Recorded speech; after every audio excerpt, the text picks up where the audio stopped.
नमस्कार, हर हर महादेव। वर्धन एस्ट्रो पर आप सभी का बहुत बहुत स्वागत है। पिछली वीडियो में हमने ये देखा था कि भावों को किस प्रकार देखा जाता है, कि कौन सा भाव कैसे देखा जाता है, भाव या हाउस या घर क्या होता है, वो सब हम लोगों ने पिछले वीडियो में जाना था। इस वीडियो में हम जानेंगे कि कोई भी जो राशियाँ होती हैं, जैसे वृश्चिक लग्न की कुंडली यहाँ पर लिखी हुई है एग्जाम्पल के तौर पर, तो उन राशियों के स्वामी कौन से हैं। जैसे मान लीजिए आपके सप्तम भाव में कोई ग्रह बैठा हुआ है, तो उसका स्वामी कौन सा है सप्तम भाव का। यहाँ पर जैसे 2 नंबर लिखा हुआ है, तो इसका स्वामी कौन सा होता है। तो इन राशियों के स्वामी या लॉर्ड जिसको कहते हैं इंग्लिश में लॉर्ड, ठीक है, कोई भी राशियाँ हैं उनके लॉर्ड्स के बारे में जानेंगे। तो इनको क्रम से लिखेंगे। आप जानते हैं कि 1 से लेकर 12 तक राशियाँ होती हैं। जो पहली वो राशि होती है वो मेष राशि होती है, जिसको हम लोग एरीज भी कहते हैं इंग्लिश में। और इसका जो लॉर्ड होता है, इसका राशि का जो स्वामी होता है वो होता है मंगल, ठीक है, यानी मार्स। दूसरी जो हमारी दूसरे क्रम से जो राशि होती है वो होती है वृषभ राशि। वृषभ राशि वृषभ राशि का स्वामी होता है शुक्र, ठीक है। और ये क्रम से ही लिख रहे हैं। तो जब भी हम जन्म पत्रिका देखते हैं तो जन्म पत्रिका में राशियां डायरेक्टली ना लिख करके, जैसे यहाँ 8 नंबर लिख दिया गया तो ये वृश्चिक राशि यानी वृश्चिक लग्न की कुंडली है। जैसे यहाँ 5 नंबर लिखा हुआ है तो इसका मतलब है 10वें भाव में सिंह राशि लिखी हुई है। तो राशियों के रोल नंबर लिख दिए जाते हैं। जैसे 1 नंबर यहाँ लिखा हुआ है 6ठे भाव में, तो यहाँ मेष नहीं लिखा गया या एरीज नहीं लिखा गया, यहाँ पर सीधे सीधे 1 नंबर लिख दिया गया।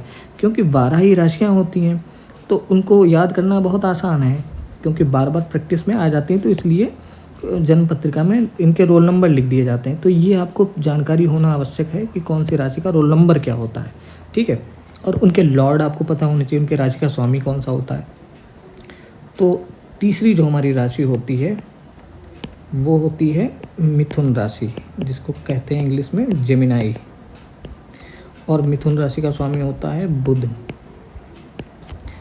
चौथी जो हमारी राशि होती है क्रम से वो होती है कर्क राशि, जिसको इंग्लिश में हम लोग कैंसर कहते हैं। और कर्क राशि का स्वामी होता है चंद्रमा यानी मून। 5वीं राशि होती है सिंह राशि, जिसको इंग्लिश में कहते हैं लियो, और इसका स्वामी होते हैं सूर्यदेव।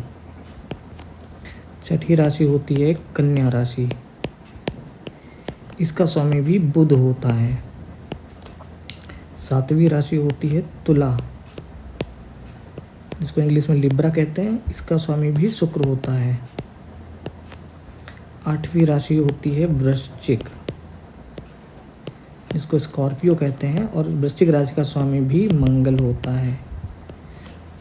और इसके बाद 9वीं राशि होती है धनु, जिसको कहते हैं सजिटेरियस। धनु राशि का स्वामी होता है बृहस्पति या गुरु कहा जाता है, जिनको देवगुरु बृहस्पति। 10वीं राशि होती है मकर राशि, जिसको इंग्लिश में कहते हैं कैप्रिकॉर्न, और मकर राशि के स्वामी होते हैं शनिदेव। 11वीं जो राशि होती है वो होती है कुंभ राशि, और कुंभ राशि के स्वामी भी शनिदेव होते हैं। कुंभ राशि को एक्वेरियस कहा जाता है। 12वीं राशि होती है मीन, जिसको पाइसेस कहा जाता है इंग्लिश में, और मीन राशि के स्वामी भी गुरु या देवगुरु बृहस्पति होते हैं, ठीक है। तो ये 12 राशियाँ हो गई और इनके स्वामी ग्रह यहाँ पर लिखे हुए हैं। तो यहाँ एक चीज़ आप ध्यान से देख सकते हैं कि मंगल 2 राशियों का स्वामी है। कौन कौन सी? मेष राशि यानी पहली राशि जो होती है मेष राशि, उसका स्वामी भी मंगल है। और जो 8वीं राशि है वृश्चिक राशि, उसका स्वामी भी मंगल है, ठीक है। 2 राशियों के स्वामी मंगल होते हैं, ये जानकारी होनी चाहिए। दूसरी जो वृषभ राशि होती है उसका स्वामी भी शुक्र होता है, और तुला राशि का स्वामी भी शुक्र होता है। तो शुक्र किन 2 राशियों के स्वामी हैं? वृषभ राशि और तुला राशि के। तीसरी जो मिथुन राशि होती है उसका स्वामी भी बुध होता है, और 6ठी जो होती है कन्या राशि, उसका स्वामी भी बुध होता है। तो बुध भी मंगल 2 राशियों का स्वामी मेष और वृश्चिक का, शुक्र 2 राशियों का स्वामी वृषभ और तुला का, बुध 2 राशियों का स्वामी मिथुन और कन्या का होता है। उसके बाद सूर्य और चंद्रमा को एक एक राशि मिलती है। चंद्रमा जो होता है वो कर्क राशि का स्वामी होता है, और सूर्य जो होते हैं वो सिंह राशि के स्वामी होते हैं। इसके बाद गुरु देवगुरु बृहस्पति 2 राशियों के स्वामी होते हैं, धनु राशि और मीन राशि, इनके स्वामी देवगुरु बृहस्पति होते हैं। तो ये भी 2 राशियों के स्वामी हैं। और शनिदेव भी 2 राशियों के स्वामी यानी मकर और कुंभ के स्वामी होते हैं, ठीक है। तो आपने देखा कि लगभग जो सूर्य और चंद्रमा को छोड़कर बाकी सभी ग्रह 2-2 राशियों के स्वामी होते हैं। राहु और केतु को किसी भी राशि का स्वामित्व प्राप्त नहीं होता।